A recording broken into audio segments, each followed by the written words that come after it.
विधानसभा के शीतकालीन सत्र का तीसरा दिन हंगामेदार हुई। सत्र के तीसरे दिन की शुरुआत विधानसभा के बाहर कांग्रेस विधायकों का प्रदर्शन।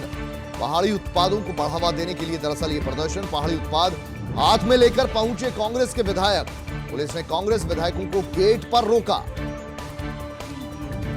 महज 3 दिनों का ये विधानसभा सत्र और तीसरे दिन हंगामेदार शुरुआत फिर से हुई और यहां पर कांग्रेस के कई विधायक पहाड़ी उत्पादों को लेकर हाथों में लेकर यहां विधानसभा पहुंचे। हालांकि पुलिस ने उन्हें गेट पर ही रोक लिया। वजह यह बताई जा रही है कि पहाड़ी इन उत्पादों को बढ़ावा देने के लिए यह प्रदर्शन किया जा रहा है कांग्रेस के विधायकों के द्वारा। तो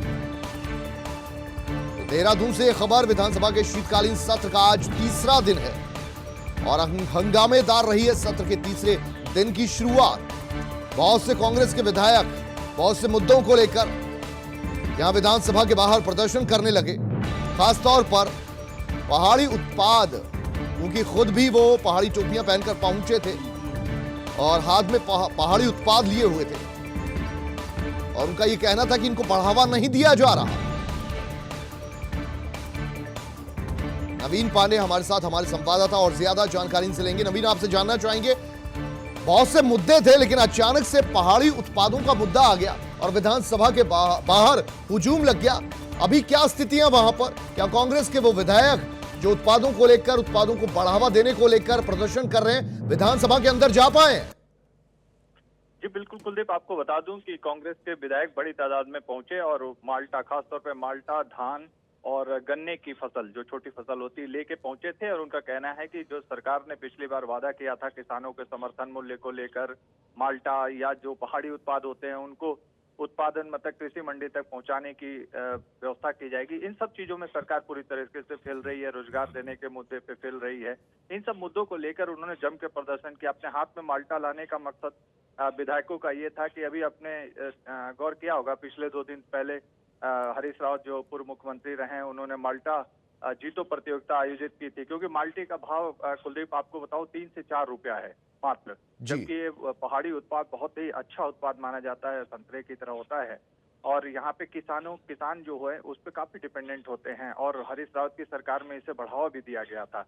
तो इन्हीं सब मुद्दों को लेकर की सरकार ने ये सारी चीजें बंद कर दी है। माल्टा अगर 3 रुपया बिकेगा और उसकी ढुलाई, सरकार कहती है कि उसकी ढुलाई करा के मंडी में ले आओ, तो फिर उन्हें क्या फायदा होगा 3 रुपया 7 रुपए के उत्पाद पे? तो इन मूल्यों को लेकर, इसके अलावा किसानों का समर्थन मूल्य आज तक घोषित नहीं हुआ, गन्ने को लेकर, धान को लेकर, तो इन तमाम मुद्दों को लेकर उन्होंने घेरा। हालांकि पुलिस ने वहां पे उन्हें रोक दिया। तो इस बात पे वहां काजी निजामुद्दीन जो कांग्रेस के विधायक हैं, फुरकान अहमद, ममता रकम में, तो बहुत सारे विधायक ऐसे थे जिन्होंने कहा कि हम सदन में लेके नहीं जाएंगे लेकिन अंदर जाएंगे। इसको लेके काफी पुलिस से नोकझोंक हुई।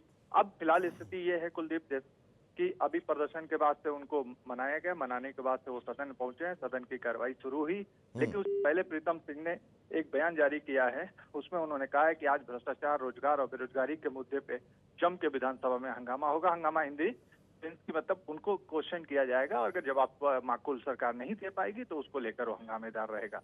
जी कुलदीप। अच्छा नवीन, आपसे ये भी समझना चाहेंगे, पहाड़ी उत्पादों खासतौर पर माल्टा का आपने जिक्र किया, किसानों को क्या इसका उचित दाम नहीं मिल पा रहा, और दूसरा ये कि इसी बहाने परोक्ष रूप से ही सही लेकिन सीधे तौर पर निशाना कृषि बिल ही है। जी बिल्कुल कुलदीप, आपने बिल्कुल सही फरमाया है। ये कहीं ना कहीं जो सारी चीजें कवायद है ये कृषि बिल को लेकर ही है। आखिर ये बताने की यहाँ कोशिश है कि ठीक है, गन्ने को लेकर पूरे देश भर में बॉर्डर पे, दिल्ली एनसीआर के बॉर्डर पे किसान जुटे हैं, लेकिन उनका यही कहना है कांग्रेस का कि ये स्थिति केवल गन्नों में ही नहीं है। कई ऐसे उत्पाद हैं जिसका समर्थन मूल्य ये कहिए बिल्कुल लागत के बराबर भी। अब माल्टा जो है 3 रुपया और 7 रुपया किलो के बीच बिकेगा, तो क्या किसान उसको उत्पादन करेंगे और क्या कमाई कर पाएंगे? तो निश्चित तौर पे कहीं ना कहीं निशाना कृषि बिल को लेकर ही है। ये बताने की कोशिश है कि कृषि बिल जो आया है वो बिल्कुल किसान के हित में नहीं है। जी कुलदीप। अच्छा, अब सरकार का क्या जवाब होगा? ये जो आरोप लगाए जा रहे हैं या फिर विधानसभा सत्र जो बाधित किया जा रहा है, सरकार का यह जवाब होगा कि इन्हीं कृषि कानूनों के चलते किसानों का फायदा होगा? अब जो प्राइवेट प्लेयर्स हैं उनके खेतों तक पहुंचेंगे, वहीं से फसल उठाई जाएगी, ये सारे झंझट ही खत्म हो जाएंगे। जी बिल्कुल कुलदीप, आपने सही कहा। निश्चित तौर पे सरकार अपने बचाव में बात कहेगी और उसके बाद से उस पे जो विपक्ष का कांग्रेस के जो लोग हैं जो सदन में हैं वो लोग उसका घेराव करेंगे, उसकी विरोध करेंगे, क्योंकि प्रीतम सिंह ने, जैसा मैंने बताया आपको कि प्रीतम सिंह जो प्रदेश अध्यक्ष हैं कांग्रेस के और विधायक भी हैं, तो उनका साफ कहना है कि सरकार के पास कोई ऐसी चीज नहीं है, जवाब नहीं है, माकूल जवाब नहीं है सरकार के पास जो हमारे सवालों का दे पाए। तो इसको लेकर घेरना है, सरकार अपना बचाव करेगी, लेकिन विरोध में कांग्रेस और उसके जो सदन के में जो लोग विधायक होते हैं वो उसको घेराबंदी करेंगे। तो ये लगता तय है कि आज दोपहर के बाद जो है हंगामेदार बजट होगी और उसमें आपके यहाँ हंगामेदार सदन होगा जी। और उसमें हो सकता है इसको स्थगित भी करना पड़े।